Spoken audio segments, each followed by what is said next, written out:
So ಆ ಟೈಮಲ್ಲಿ ಏನಾಯಿತು, ಆ್ಯಕ್ಚುಲಿ ನಾನು ಆರ್ ಜೆ ಟೆಸ್ಟಿಗೆ ಹೋಗಿದ್ದು. ನಾನು ಅವಾಗ ಏನು ಪಾಪ್ಯುಲರ್ ಆ್ಯಂಕರು, ಬಟ್ ರಿಜೆಕ್ಟ್ ಮಾಡಿಬಿಟ್ರು ಸರ್. ರಿಜೆಕ್ಟ್ ಮಾಡಿ ಬೇಡ ನೀನು, ನಿನ್ನ ಸ್ಟೈಲ್ ಟಿ ವಿ ಸ್ಟೈಲ್ ಇದೆ. ಫಸ್ಟ್ ಫುಲ್ ಟೈಮ್ ಜಾಬ್ ಅದು ಅಟ್ ದಿ ಏಜ್ ಆಫ್ 25. ಅಷ್ಟೊತ್ತಿಗೆ ಮಾಸ್ಟರ್ಸು ಮುಗಿಸಿದ್ದೆ 24-25ಗೆ. ಕೋರ್ಮಂಗ್ಲದಲ್ಲಿ ನಮ್ಮ ಬಿಗ್ FM ಆಫೀಸ್ ಇತ್ತು. So I was part of the team. First 6 ತಿಂಗಳು ಬಾಸ್ಗಳಿಂದ ಸಿಕ್ಕಾಪಟ್ಟೆ ಬೈಸ್ಕೊಂಡಿದ್ದೀನಿ ಉಗಿಸ್ಕೊ. ಯಾಕೆ ನಂಗೆ ಏನು ಗೊತ್ತಿಲ್ಲ, ನಾ ಬಂದು T V background. Radio completely different ರಘುವರೆ. ಆ್ಯಂಡ್ ಆ ಅನುಭವ ತುಂಬ ಡಿಫ್ರೆಂಟ್ ಆಗಿತ್ತು ರಘುವರೆ. ಬಿಕಾಸ್ ಮೇಕಪ್ ಬೇಡ, ಲೈಟ್ ಬೇಡ, ನಾವು ಏನು ಚಡ್ಡಿ ಟಿ ಶರ್ಟು ಚಡ್ಡಿ ಹಾಕೊಂಡ್ಬಂದ್ರೆ ಬಾಸ್ ಬೈಬೋದು, ಇನ್ನು ಯಾರೂ ಬೈಯಲ್ಲ, ಜನ ಕಾಣಲ್ಲ. ಎಷ್ಟೋ ಜನ ಡಿಡ್ ನಾಟ್ ನೋ ಈ ಉದಯ ಟಿ ವಿಲಿ ಇದ್ದಿದ್ದ ಹರ್ಷನೇ ಈ ಆರ್ ಜೆ ಹರ್ಷ ಅಂತ ಗೊತ್ತಿರಲಿಲ್ಲ. ಕೆಲವ್ರಿಗೆ ಗೊತ್ತಿತ್ತು, ಕೆಲವ್ರ ಕನೆಕ್ಟ್ ಮಾಡಿದ್ರು, ಓ ಇದೇ ವಾಯ್ಸ್ ಅಪ್ಪ, ಈ ಸೇಮ್ ಅಪ್ಪ ಅಂತ. ಬಟ್ ಎಷ್ಟೋ ಜನ ಕನೆಕ್ಟ್ ಮಾಡಿರಲಿಲ್ಲ.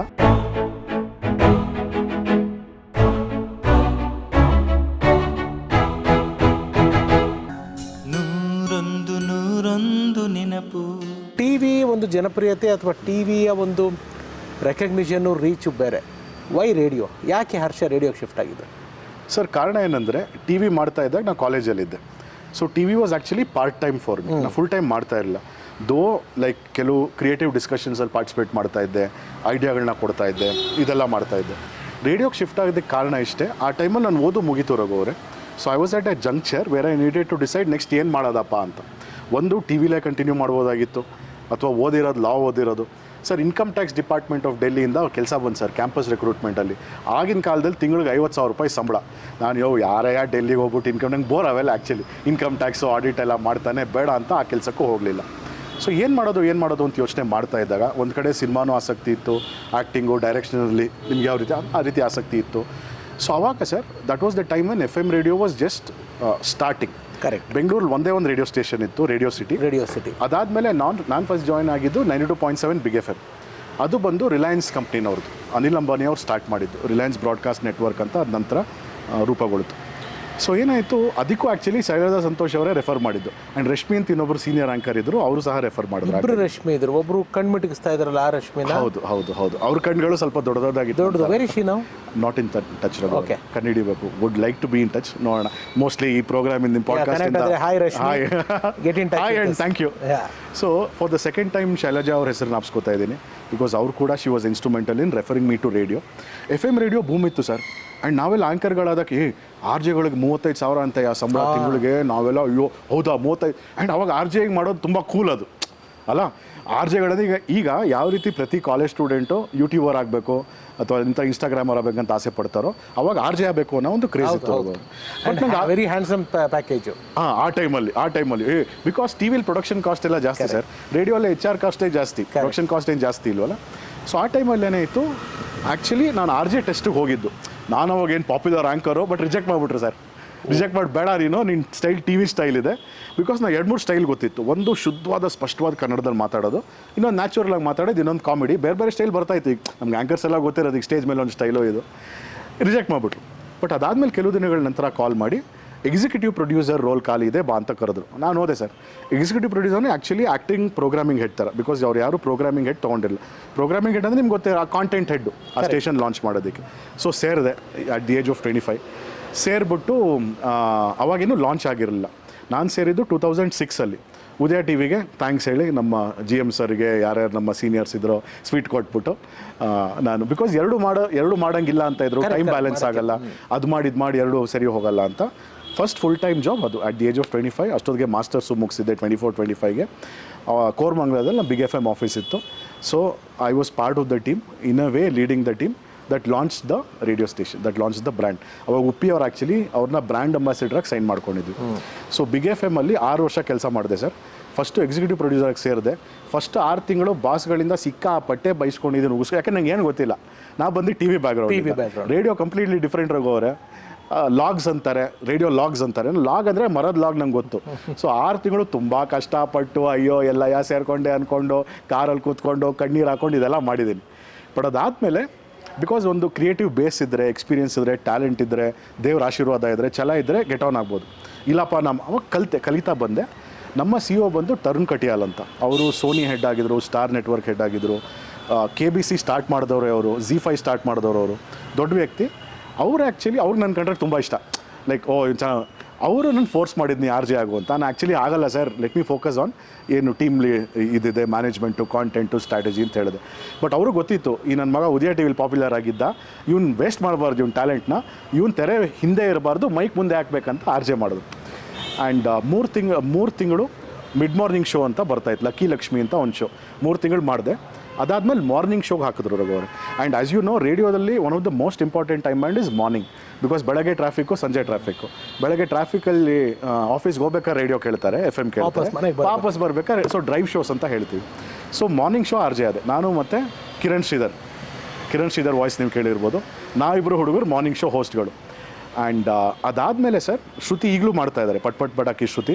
ನಾವಿಬ್ಬರು ಸೇರಿ ಬೆಂಗಳೂರಿನ number 1 rated show radio audience measurement ಅಂತ ಬರೋದು, ಈಗಲೂ ಬರುತ್ತೆ, ಈಗ ಅಷ್ಟೊಂದು ಪಾಪ್ಯುಲರ್ ಇಲ್ಲ. So first time RAM result ಬಂದಾಗ ಸೆಪ್ಟೆಂಬರ್ 2007 ನಾನು ಮತ್ತು ಕಿರಣ್ ಶ್ರೀಧರ್ ಮಾಡಿದ ಶೋ ನಂಬರ್ 1 ಶೋ. ನಾವು ಟೆಲಿವಿಷನಲ್ಲಿ ಏನು ಟ್ಯಾಮ್ ಅಂತೀವಿ, TRP ಅಂತೀವಿ, ಎಕ್ಸಾಕ್ಟ್ ರ್ಯಾಮ್ ರೇಡಿಯೋದಲ್ಲಿ. So after doing lot of good shows, Udaya T V popular shows ಎಲ್ಲ ಮಾಡ್ಕೊಂಡ್ಬಂದು ಇಲ್ಲಿ ರೇಡಿಯೋ ಜಾಕಿಯಾಗಿ 6 ವರ್ಷ ಕೆಲಸ ಮಾಡೋದು, 2006ರಿಂದ ಹಿಡಿದು 2012 ತನಕ. ಸೊ ಬಟ್ ಬರೀ ಆರ್ ಜೆ ಅಷ್ಟೇ ಅಲ್ಲ ರಘು ಅವರೇ, R J was always in management. So ಸ್ಟೇಷನ್ದು programming head ಮಾಡಿದ್ರು. ಆ್ಯಂಡ್ ನಾವು ಬಿಗ್ FM ಬಿಟ್ಟಾಗ I was the programming head for Karnataka, Bengaluru, Mysuru, Mangaluru programming head ಆಗಿದೆ, ಜೊತೆಗೆ ಮಾರ್ನಿಂಗ್ ಆರ್ ಜೆ ಕೂಡ ಆಗಿದ್ದೆ.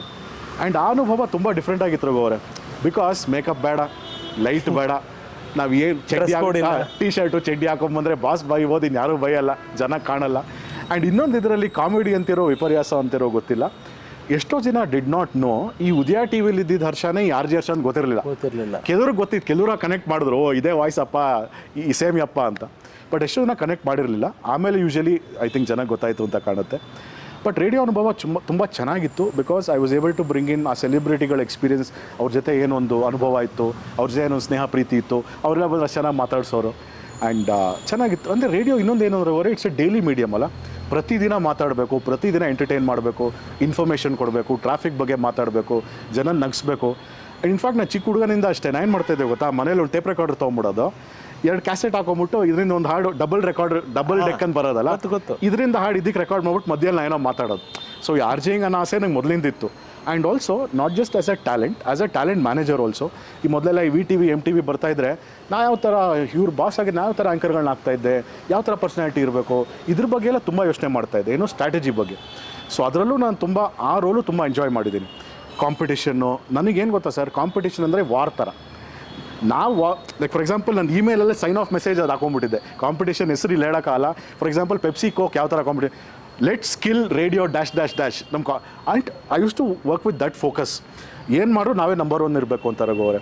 ಸೊ ಟೀಮ್ನ ಲೀಡ್ ಮಾಡೋದು, ಕಾಂಟೆಂಟ್ ಸ್ಟ್ರಾಟಜಿ ಮಾಡೋದು, ಕ್ಲೈಂಟ್ ಇಂಟಿಗ್ರೇಷನ್ಸ್ ಮಾಡಿಸೋದು, ಹಾಗೆಯೇ ಹೊಸ ಇನೋವೇಷನ್ಸ್ ಮಾಡಿಸೋದು, ಫೆಸ್ಟಿವಲ್ ಸ್ಪೈಕ್ಸ್ ಮಾಡಿಸೋದು, ಈ ಥರ ರೇಡಿಯೋ ಬಗ್ಗೆನೂ ಸುಮಾರು ಕಲಿತೆ, ಸುಮಾರು ಎಂಜಾಯ್ ಮಾಡಿದೆ. ಆ್ಯಂಡ್ ರೇಡಿಯೋಗೆ ಸೇರಿದಾಗ ಆ್ಯಕ್ಚುಲಿ ಸ್ವಲ್ಪ ದುಡ್ಡು ನೋಡಿದ್ದು, ಬಿಕಾಸ್ ನಾವು ಆ್ಯಂಕರ್ಗಳಾಗಿ ಸೇರಿದಾಗ ಫಸ್ಟು ಲೈಕ್ ಆ ಟೈಮಲ್ಲಿ ನಿಮಗೆ ಗೊತ್ತಿಲ್ಲ, ₹100 ಸ್ಟಾರ್ಟ್ ಆಗಿ. ಹೌದು ಸರ್, ನಮ್ಮದು ₹200 ಸ್ಟಾರ್ಟ್ ಆಗಿದ್ದು. ಸೊ ಫಸ್ಟ್ ಶೋ ಮಾಡೋದಕ್ಕೆ ₹250 ಕೊಡ್ತಾಯಿದ್ರು. ಆ್ಯಂಡ್ ಫಸ್ಟ್ ತಿಂಗಳು ಸಂಬಳ ಬಂದಿದ್ದು ₹2000. ಅದನ್ನು ತೊಗೊಂಡೋಗಿ ನಮ್ಮ ಅಜ್ಜಿ ಕೈಲಿ ಕೊಟ್ಟಿದ್ದೆ, ಅವ್ರ ದೇವ್ರ ಮುಂದೆ ಪೂಜೆ ಮಾಡ್ಬಿಟ್ಟು ನನಗೆ ವಾಪಸ್ ಕೊಟ್ಬಿಟ್ರು. ಹಾಂ. ಸೊ ಆಮೇಲೆ ಫಸ್ಟು ಇನ್ಫ್ಯಾಕ್ಟ್ ಸ್ಟೇಜ್ ಆ್ಯಂಕರಿಂಗ್ ಕೂಡ ಸುಮಾರು ಮಾಡಿದ್ದೀನಿ. ಅದರಲ್ಲಿ first sir Ravindra Kalakshetra dance programme ಹೊರಗೆ ಅವರೇ ₹750 ಕೊಡ್ತೀವಿ ಅಂತ ಟಕ್ಲಾಯಿಸ್ಬಿಟ್ಟು ₹250 ಕೊಟ್ಬಿಟ್ರು. ನಾ ಚಿಕ್ಕ ಹುಡುಗ, ನಂಗೆ ಜಗಳ ಆಡೋಕ್ಕೂ ಬರೋಲ್ಲ, ಬಟ್ ಆದರೂ ನಾ ಬಿಡ್ತಾ ಇರಲ್ಲ. ಆದರೂ ಇಲ್ಲ ಪ್ಲೀಸ್ ಅಡ್ಜಸ್ಟ್ ಬಾಸ್ ಅಂತ ಕಳಿಸ್ಬಿಟ್ರು. ಸೊ ಆ ಟೈಮಿಂದ ಬಂದಿದ್ದು. ಬಟ್ ರೇಡಿಯೋಲಿ for the first time in fact ಅವ್ರು ನನಗೆ ಪ್ಯಾಕೇಜ್ ಒಂದು CTC ಆಫರ್ ಮಾಡಿದಾಗ ನಾನು ನಂಬೋಕ್ಕಾಗಿಲ್ಲ. ಏನಪ್ಪ ನಂಗೆ ಕರೆಕ್ಟಾಗಿ ಕಾಣ್ತಾ ಇಲ್ಲ, 2 ಸಲ ಚೆಕ್ ಮಾಡಿದೆ, ಇಷ್ಟೇನಾ ನಾನು. ಬಟ್ ಆದರೂ ಅವ್ರಿಗೆ ನಂಬಲ್ಲ, ಇದು ಕಮ್ಮಿ ಅಂದೆ, ಸುಮ್ಮನೆ ಲಕ್ ಟ್ರೈ ಮಾಡೋಕ್ಕೆ. ಅದಕ್ಕೆ ನಾನು 50,000 ಜಾಸ್ತಿ ಮಾಡಿದೆ, ಅಂದರೆ ಆ್ಯನ್ಯುವಲ್ ಪ್ಯಾಕೇಜ್ನ ಹೇಳ್ತಾ ಇರೋದು. ಸೊ ರೇಡಿಯೋ ಬಂದಾಗ ಫಾರ್ ದ ಫಸ್ಟ್ ಟೈಮ್ ಸ್ವಲ್ಪ, ಅಂದರೆ ತುಂಬ ಏನಲ್ಲ, ಸ್ವಲ್ಪ ದುಡ್ಡು ಅನ್ನೋದು ಬಂತು. ಆ ದುಡ್ಡನ್ನೆಲ್ಲ ನಾನು ಜಾಸ್ತಿ ತಿನ್ನೋದರಲ್ಲೇ ಖರ್ಚು ಮಾಡಿರೋದು. ಅವರು ಕೋರ್ಮಂಗ್ಲಾರಿಯೆಲ್ಲ ಹೊಸ ರೆಸ್ಟೋರೆಂಟ್ಗಳು, ಹೋಟ್ಲ್ಗಳು, ಅಂದರೆ ಒಂದು ಪಾಶ್ ಹೋಟ್ಲ್ ಅಂತ ನೋಡಿ ಫ್ರೆಂಡ್ಸ್ ಜೊತೆ ಹೋಗೋದು, ಊಟ ಮಾಡೋದು, ಆಲ್ಮೋಸ್ಟ್ ಅದ್ರಲ್ಲಿ ಖರ್ಚು ಮಾಡಿದೆ. ಇನ್ನೊಂದು ನಂಗೆ ಟ್ರಾವೆಲಿಂಗ್ ತುಂಬ ಆಸೆ. ಪ್ರಪಂಚದಲ್ಲಿ ನೀವು ಆಫ್ರಿಕಾ, ಅಂಟಾರ್ಟಿಕಾ ಮತ್ತು ಆರ್ಟಿಕಾ ಬಿಟ್ಟು ಆಲ್ಮೋಸ್ಟ್ ಎಲ್ಲ ದೇಶಗಳು, ಊರುಗಳನ್ನ ನೋಡಿರೋಂಥ ಸೌಭಾಗ್ಯ ದೇವ್ರು ಕೊಟ್ಟಿದ್ದಾನೆ. ದೇಶ ಸುತ್ತಬೇಕು, ಕೋಶ ಓದಬೇಕು ಅಂತಾರಲ್ಲ. ಎಕ್ಸಾಕ್ಟ್ಲಿ. ಯಾವಾಗಲೂ ನೀವು ಮಾತಾಡ್ತಾ ಇದ್ರೆ ಗಾಂಧಿ ಇದ್ದವ್ರು ಗೋಡ್ಸೆ ಆಗಿದ್ದ ದಿಸ್ಗಳು ಇದೆ ಅಂತ. ಸರ್ ಅದೆಲ್ಲ ಬೇಡ ಬಿಡಿ ಸರ್, ಏನೋ ಫ್ಲೋ ಅಲ್ಲಿ ಹೇಳ್ಬಿಟ್ಟೆ. ಹೇಳಿ ಪರವಾಗಿಲ್ಲ, ಯಾವ್ದಾರು ಒಂದು ಲೈಟ್ ಒಂದು ಟ್ರೈಲರ್ ತರೋದು ಏನು, ಒಂದು ಯಾವ ಥರ ಅಂತ. ಇಲ್ಲ ಮಾತು ಯಾಕೆ ಹೇಳಿದೆ ಅಂದ್ರೆ ಅವರೇ, ಲೈಕ್ ಫಾರ್ ಎಕ್ಸಾಂಪಲ್ ನಾನು ಟಿ ವಿಲಿದ್ದಾಗ and until the age of 25 ನಾನು ತುಂಬ ಗಾಂಧಿ, ಈಗಲೂ ಅಷ್ಟೇ ಗಾಂಧಿ ಅಂದರೆ ನಾನು ರೆಸ್ಪೆಕ್ಟ್ಫುಲ್ಲಾಗಿ ಹೇಳ್ತಾ ಇದ್ದೀನಿ, ದಯವಿಟ್ಟು ತಪ್ಪು ತಿಳ್ಕೊಬೇಡಿ, ಕಲೋಕ್ವಿಲಾಗಿ ಸ್ಲ್ಯಾಂಗ್ ರೀತಿ ಹೇಳ್ತಾ ಇದ್ದೀನಿ. ಗೌರವ, ಅಷ್ಟು ಗೌರವಪೂರ್ವವಾಗಿ ಇರ್ತಾ ಇದ್ವಿ ಅಂತ. ಹೌದು ಸರ್. ಅಂದರೆ ನಾನು ಯಾವ ಥರ ಬೆಳೆದೆ ಅಂದರೆ ತುಂಬ ಸ್ಪಿರಿಚುವಲ್ ಬ್ಯಾಕ್ಗ್ರೌಂಡು ಇದೆ. Like for example at the age of 16 ಒಂಥರ ಸ್ಪಿರಿಚುವಲ್ ಮೈಂಡಲ್ಲಿ ರೆವಲ್ಯೂಷನ್ ಸ್ಟಾರ್ಟ್ ಆಗೋಯ್ತು ಸರ್. ಆ ಟೈಮಲ್ಲಿ ಏನಾಯಿತು, ನಮ್ಮ ತಂದೆ ಮೈಸೂರಿಗೆ ಶಿಫ್ಟ್ ಆಗ್ಬಿಟ್ರು. ನಮ್ಮ ತಾಯಿ ನಂಗೆ ತುಂಬ ಪ್ರೀತಿ, ಸೊ ನಮ್ಮ ತಾಯಿ ಅಲ್ಲಿ ಹೋಗ್ಬಿಟ್ರಲ್ಲ, ಸೊ ಒಂಥರ ಮೈಂಡ್ ಮನಸ್ಸು ಒಂಥರ ಡೈವರ್ಟ್ ಆಯಿತು, ಹೊಡೆದಿದ್ದ ರೀತಿನೂ ಆಯಿತು, ಸ್ಪಿರಿಚುಯಾಲಿಟಿ ಕಡೆಗೂ ತಿರುಗ್ತು. ಆ ಟೈಮಲ್ಲಿ ರಘುವರೆ ನೀವು ನಂಬಲ್ಲ, ಎಲ್ಲ ಹುಡುಗರು ಎಂಜಾಯ್ ಮಾಡೋರು, ಸಿನಿಮಾಗೆ ಹೋಗೋದು, ಫ್ರೆಂಡ್ಸು, ಕ್ರಿಕೆಟು, ಈ ಥರ ಒಂದು ಈ ನಿಟ್ಟಿನಲ್ಲಿದ್ದರು. ನಾನು ಯೋಚನೆ ಮಾಡೋದು ಲೈಫ್ ಅಂದರೆ ಏನು, ಎಲ್ಲಿಂದ ಬಂದೆ, ಇದೆಲ್ಲ ಏನು, ಈಗ ಉಪ್ಪಿಯವ್ರು ಅನಲೈಸ್ ಮಾಡ್ತಾ ಇರ್ತಾರಲ್ಲ ಆ ಥರ. ಅಯ್ಯೋ ಸರ್, ಓವರ್ ಥಿಂಕಿಂಗ್ ಮೈಂಡ್ ಸ್ಟಾಪೇ ಆಗ್ತಾ ಇರಲಿಲ್ಲ. ಯೋಚನೆ ಮಾಡಿ ಇದೇನೋ, ಇದ್ಯಾಕೆ ಬಂತು, ನೆಕ್ಸ್ಟ್ ಎಲ್ಲಿ ಹೋಗ್ತೀನಿ, ಈ ಥರ ತುಂಬ ಆಳವಾಗಿ ಯೋಚನೆ ಮಾಡ್ತಾಯಿದ್ದೆ. ಆ್ಯಂಡ್ ಅದಕ್ಕೆ ಮುಂಚೆ ಚಿಕ್ಕ ಮಗೋದಾಗಲೂ ಅಷ್ಟೇ ಸರ್, ಸ್ನಾನ ಮಾಡಿ ದೇವ್ರ ಮುಂದೆ ಕೂತ್ಕೊಳ್ಳೋದು, ಹಾಗೆ ಧ್ಯಾನ ಮಾಡ್ತಾ ಒಂದ್ಸಲಿ ಬಿದ್ದೋಗ್ಬಿಡ್ತಾ ಇದೆ. ಅಂದರೆ ಸ್ಪಿರಿಚುಯಾಲಿಟಿ ಕಡೆ ಇಂಟ್ರೆಸ್ಟ್ ಮೊದಲಿಂದ ಇದೆ. ಸ್ವಾಮಿ ವಿವೇಕಾನಂದರ ಪುಸ್ತಕ ಓದೋದು, ಸೊ ಈ ಒಂದು ಕಲ್ಚರಿಂದ ಬಂದವನು, ನನ್ನದೇ ಆದಂಥ ಒಂದು ಆದರ್ಶಗಳಿದ್ವು, ಮೌಲ್ಯಗಳಿದ್ವು, ಈಗಲೂ ಇವೆ ಸರ್. ನಾನು ಎಷ್ಟೇ ಪಾಪ್ಯುಲರ್ ಆ್ಯಂಕರ್ ಆಗಿದ್ರು, ಎಲ್ಲೇ ಹೋದ್ರೂ ಒಂದು ಸಿಗರೇಟ್ ಸೇದಿಲ್ಲ, ಎಣ್ಣೆ ಓಡೋದಿಲ್ಲ, ಒಂದು ಗರ್ಲ್ ಫ್ರೆಂಡ್ ಇಲ್ಲ. ಆ ಟೈಮಲ್ಲಿ ನಂಗೆ ಗೊತ್ತೇ ಆಗ್ತಾ ಇರಲಿಲ್ಲ ಸರ್, ಏನೂ ಗೊತ್ತಿರಲಿಲ್ಲ, ಅಷ್ಟು ಇನ್ನೋಸೆಂಟು. ಆ ಟೈಮಲ್ಲೇ ಹುಡುಗರು ಬೈಕಲ್ಲಿ ಸುತ್ತೋರು, ನಮ್ಮದೊಂದು ಫ್ರೆಂಡ್ಸ್ ಗ್ರೂಪ್ ಇತ್ತು, ಬೈಕಲ್ಲಿ ಡಾಬಾಲೆಲ್ಲ ಸುಮ್ಮನೆ ಫ್ರೆಂಡ್ಸ್ ಅಂದ್ಕೊಂಡಿದ್ದೆ. ಈ girl friend boy friend concept ನಂಗೆ ಗೊತ್ತಿರಲಿಲ್ಲ.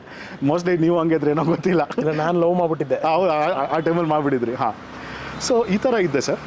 ಆ್ಯಂಡ್ ನನ್ನ ಮನಸ್ಸಲ್ಲಿ ಇದ್ದಂಥ ಕೆಲವು ಆದರ್ಶಗಳ ಐಡಿಯಲ್ ಏನಂದರೆ, ಯಾವುದೇ ಹೆಣ್ಮಗುನ ಹರ್ಟ್ ಮಾಡಬಾರ್ದು unless I am really serious. And ಇವತ್ತಿಗೂ ಅಷ್ಟೇ ಸರ್, ಈಗ ಸುಮ್ಮನೆ ನಾನು ಯಾರಿಗೂ ಐ ಲವ್ ಯು ಅಂತ ಹೇಳೋಕ್ಕಾಗಲ್ಲ. ನಾ ಇದುವರೆಗೂ ನಾ ಬ್ಯಾಚುಲರೇ ಆದ್ರೂ ಐ ಶುಡ್ ಮೀನ್ ಇಟ್. ಯಾವುದೇ ಹೆಣ್ಮಗು ಕಣ್ಣಲ್ಲಿ ನೀರು ಬರ್ಸ್ಬಾರ್ದು ಅನ್ನೋ ಒಂದು ಆದರ್ಶ ಆಯಿತು ಸರ್. ಆ್ಯಂಡ್ ಇವತ್ತಿಗೂ ಆ್ಯಂಡ್ ಐ ಫೀಲ್ ಲೈಕ್ ನಮ್ಮ ದೇಶದಲ್ಲಿ ಹೆಂಗಸರನ್ನ ದೇವರು, ದೇವತೆ, ಗಾಡೆಸ್ ಅಂತ ರೆಸ್ಪೆಕ್ಟ್ ಮಾಡಿರೋ ಭೂಮಿ. ಸೊ ಇವತ್ತಿಗೂ ನಾನು ಅದನ್ನು ಮೈಂಡಲ್ಲಿ ಇಟ್ಕೊಂಡ್ಬಂದೆ. And I feel the most important duty of a man is first to be a gentleman ಅಂತ. ಕರೆಕ್ಟ್ ಅಲ್ವಾ? ಸೊ ಹಾಗೆ ಇದ್ದೆ ನಾನು.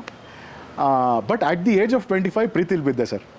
ಅಲ್ಲಿವರೆಗೂ ಗರ್ಲ್ ಫ್ರೆಂಡ್ ಇಲ್ಲ, ಏನೂ ಗೊತ್ತಿಲ್ಲ, ಅಷ್ಟು ಇನ್ನೋಸೆಂಟು. ಇನ್ಫ್ಯಾಕ್ಟ್ ಉದಯ ಟಿ ವಿಲಿದಾಗ ಸುಮಾರು ಲವ್ ಲೆಟ್ರ್ ಎಲ್ಲ ಬರೋದು, ನಾನು ಅದನ್ನು ಪಕ್ಕಕ್ಕೆ ಇಟ್ಬಿಡ್ತಾ ಇದ್ದೆ.